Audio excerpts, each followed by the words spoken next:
Kasungi basyay tabahanga Kalong tikong bapi tabahanga Kumutiu lili hanga pipu hilpi Ubanga kwa bangke banlong jonga Naki jing longba menshua jonga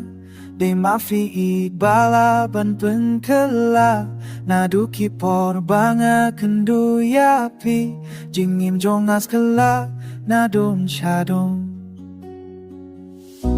Ya ailo tapi ka jingi Banlong kanong yalam jonga Wan ban nga ha jingim Nakular ngan pengenyapi Syafi ya jingit ngatura Kabang alat muda du menshwa Nakermanya jingit jonga Yapi pinang pensepay Jingin ba pingakula Nansong sa shita si jenong Yapi nga panulpengmen Tangda jingin ba jing si sya sepa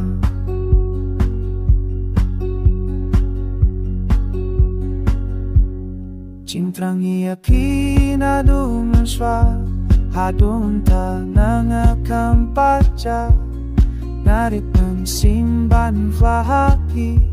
Namar nga tingi ang iyo pikantahi Langbaka na kasul jingwai menta Jingi jo nga hafi nga kwa fla Kameni ang afin snutulem But fin a jingi tianga kumbangatran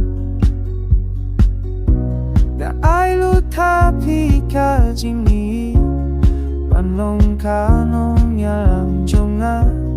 Wan bat nga ha jingi Nakulal ng pangmayapi Syafi a jingi ngatawa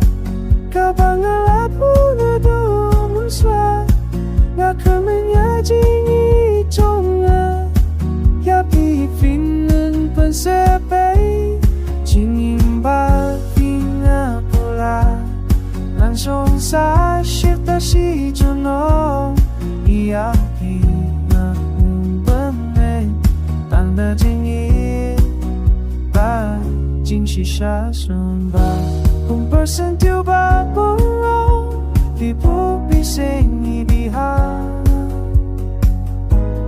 Hajing nga kwake Banyo ban riak berjonga Syafi'a jingit ngatura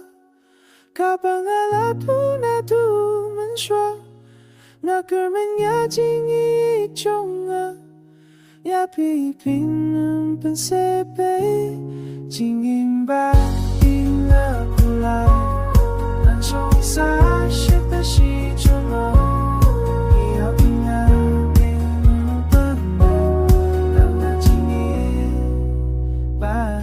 Jing si siya so